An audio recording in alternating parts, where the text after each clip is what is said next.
Welcome to a brand new episode of The Show with No Name. I am your host, Mackenzie Thurkill, and today I am joined by two Orlando City players, Mr. Jonathan Spector and Will Johnson. Fellas, how are you? Good. Doing well. So usually we always start the show with things we have in common, but today we're going to kind of talk more about what you guys have in common. So I want to start with, you guys both lived in the Chicago area when you were younger, correct? Yeah, I was born and raised there. I didn't move until I was 15 when I came down to Florida for the residency program. But yeah, all my family is still pretty much in the Chicago area. Still kind of what I always considered home for me when I was living in both in Florida and then eventually in England. Yeah, we played for Soccer's FC Chicago. John was there a little earlier than me. He's in 86. 86, yeah. I'm 87. So we did some ODP stuff together, and then he got a bit too big time for that and went to Manchester United. So I just stayed around Chicago and held down the fort, and now here we are in Orlando. Reunited. Yes. So you guys knew each other when you were younger? Oh, yeah. Yeah. See, we looked into this. Our extensive research team in Orlando Googled all this information, which is why I asked that question. Did they find anything good? No, we just kind of assumed that we knew They didn't have the internet back then. No, we just figured out that you guys knew each other when you guys were younger. Mm-hmm. Yeah, we grew up. So, as Will said, I was in the age group just a year older. But the way the Chicago Soccers did things, I mean, there was no sort of set age groups really. I mean, the guys trained together. You know, I trained with older guys, younger guys. It was pretty kind of open with that. So we knew each other. We trained together a lot, actually. Growing up, it wasn't until you had a major tournament or something where you were just kind of training with your own age group. Otherwise, yeah, we came across one another quite a bit growing up. We also played on I think it was 2001. We played on a national team, a U.S. national team under Ellinger against AC Milan down here, probably in Bradenton. Yeah, I vaguely remember that. It's going way back. Yeah, I actually, because when we moved down here, I saw a picture, and John was in it. I'll have to get you that picture.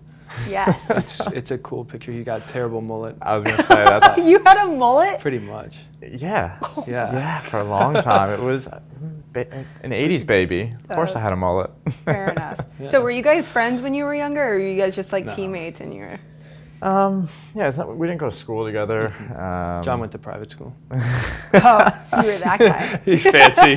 Private school, Man United, and now he's come back to us. But I was just a normal guy, you know. Just a normal just guy. Public school, Just normal public school. Normal guy trying to find his way in this world. Trying to hang out. Now I get to play with him. I mean, it is just a huge honor to be here with him, and get that a lot. So not the same high school. But Michael Bradley and I went to the same high school, actually. Michael was in the same age group as you, wasn't he? Mm-hmm. Not to try and change the subject, but yeah. So Michael and I know each other well too, and you obviously play with them a lot. All kind of Chicago guys, and then Mike McGee as well as another guy who was at that same club. So we had quite a few players come out of Chicago from that club, and we all kind of knew each other growing up. So did you guys keep in contact ever, or was it just like you guys both ended up at Orlando, so you're like, oh, hey, good seeing you again? Yeah, we didn't keep in contact as much, but yeah, it was a happy reunion, I'd say. Yeah, Jason asked me about him. I said no, but Jason went for it anyway. You're like, no, I don't really care for that guy. No, I don't really like that guy. No, it's soccer's interesting, right? You move on, you play with different guys, and it all works out in the right way and comes full circle and that kind of stuff. So it was a welcomed addition to the squad. I'll admit that. It was awesome to have him here, and it's just another guy that know what he's about, know that obviously he knows how to compete and win and been very successful, so it's cool. Now, do you guys hang out outside of training now that you're here? We're trying to save the planet. We carpool together. Aw, I like that. We're just down the road from one another, so it's convenient. And as Will said, we're saving the planet one drive at a time. And you guys both have kids. We do, mm-hmm. yeah. So do they? I'm guessing. I know your kids are probably a little bit older. Daughter's older. It's just they've just been getting settled in and getting in their routine. So they probably see each other at school more than they see each other outside of school. Out of school. Yeah, they see each other every every couple of days, really. They love it. It's like a family affair. Yeah, it it's is. cool. Yeah, it's really cool. Good. Do you guys room together too when you're on the road, or no? No, We don't. push We need it. some. Push it. We need some sort of separation. You're together too much. Too You much. can't see them all the time. No, that's true. All right, let's switch topics now and actually talk about the team itself. Now, one word we always hear, Jason, together. Antonio Notarino, together, spray painted in the tunnel. Is that a word you would really use to describe this team, or are there other? Together's one of the words you know we kind of use. It's, I guess, at the moment it's what a lot of people hear, so it's kind of a buzzword about the team. But I think the commitment as well is a big one. Passion, all those things come into play, I think, when you are viewing the team from the outside looking in, possibly. It's certainly something that we have, I think, as an identity and understand as a group that's what kind of drives us and has helped us, get the positive results we've gotten thus far. But together, certainly, being together, being a team, being a unit, something that I think not just Jason instilled in us while we were in Jacksonville for preseason.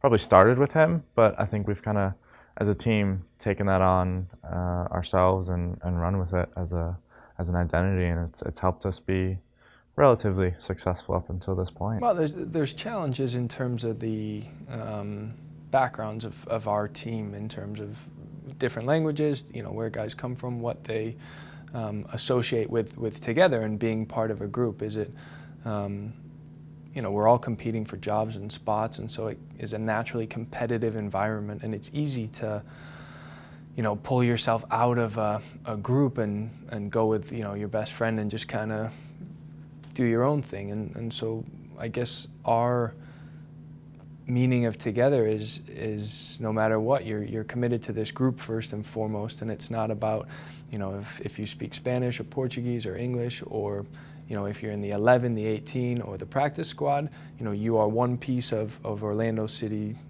men's first team, and that for us is when you buy into that, that's what we're trying to create in a good way of being together and bought into that, and not have little cliques throughout the team. And obviously when we show up here and play on a Saturday, there's only going to be 11 guys that are going to step on the field. But the goal is that everybody who comes in, whether you're dressing, a sub or not, that you're bought into this club and you're together, you're with us, you're on board. Having been on so many successful teams, what are your individual goals as a player? Honestly, my goals are to make it through the next 90 minutes. I'm at a point in my career, I've done a lot. I've suffered some bad injuries, and every time I take that field, I give everything I've got and understand that this could be the last time that it happens one way or another, and that's not some politically correct BS answer. That's just, I just want to play the next game, give everything, and then go from there. That's just my mentality, and try to do that. No, that's a good answer. Try to top that one, John. Get through the next game. Honestly, I don't go in the beginning of the season set a personal target, personal goal. I think it's because it's such a team-oriented sport. Apart from a striker saying, I want to score 10 goals, I want to score 20 goals this season. I think it's difficult to have that. Go into a game thinking, I want to complete 90% of my pass, whatever it might be. I think every game's different, every game's unique. So for me, it's just going out, giving everything I can each and every game, and just a desire and willingness to want to win more than anything else. I think we're all naturally competitive, but for me, it's just about going out there, giving everything you can, and hopefully you get a winning result. And if a clean sheet is part of that, even better as a defender. But I don't have a personal, individual goal going into a season or any game like that. As a team goal, I feel like the last 2 seasons, it was like, make the playoffs, make the playoffs, make the playoffs. And you guys have been off to such a hot start. Not that that wasn't a goal at the preseason, but I feel like people have kind of like taken a step back a little bit from saying that, like, this team needs to make the playoffs. So what would you say, as being players yourselves, is the goal for this team? I still think we're at a phase in where we are with this group of still putting pieces together that it's natural to want to say things like that, but we just have to keep getting better and keep reinforcing good training habits, you know, playing hard, you know, good reactions, both sides of the ball. I still think we've got a group of guys that's learning how to win in Major League Soccer, and I think that's where you've seen some of the inconsistencies. So obviously we want to win, you know, this many games, and you know, obviously everybody knows in this league that you have to make the playoffs to make any claim that it's a successful season whatsoever. We know that. We have no problem saying that out loud, whatever, but it's May, right? We've got to continue to get better and keep building a foundation that is going to allow us the opportunity to win games, which will then put us in a position down the stretch to have some big-time 6-point battles against Eastern Conference teams that'll give us an opportunity to then say, you know, okay, 2 more wins, maybe we'll get in the playoffs this year, maybe. You know, playoffs is the magical word, and everybody wants to hear that, and we get it, but we're still just trying to get better every single game and try to win every single game and see where we go. Our mentality has to be we want to get better each and every day, individually and as a group, and if you do that, you know, good things follow as a result of it. I think that has to be the mentality you've got, and hopefully, as Will said, everyone's talking about playoffs, but hopefully that will come for us. But it doesn't make sense, to me at least, to look too far in advance. You've got 1 game in front of you, and if you don't win that game, then you've got another one. You don't win that game, you know, the playoffs don't come. So I think you just focus on what's directly in front of you, and certainly you have an idea towards a long-term goal, but you know, if you're not focused on immediately what's in front of you, that long-term goal is going to fade pretty quickly. Thank you guys so much for taking the time to join me on the show with No Name. I appreciate it. Thanks for having us. Yeah, of course. And thank you for watching, and make sure you tune in to watch these guys on Saturday when they take on Sporting KC.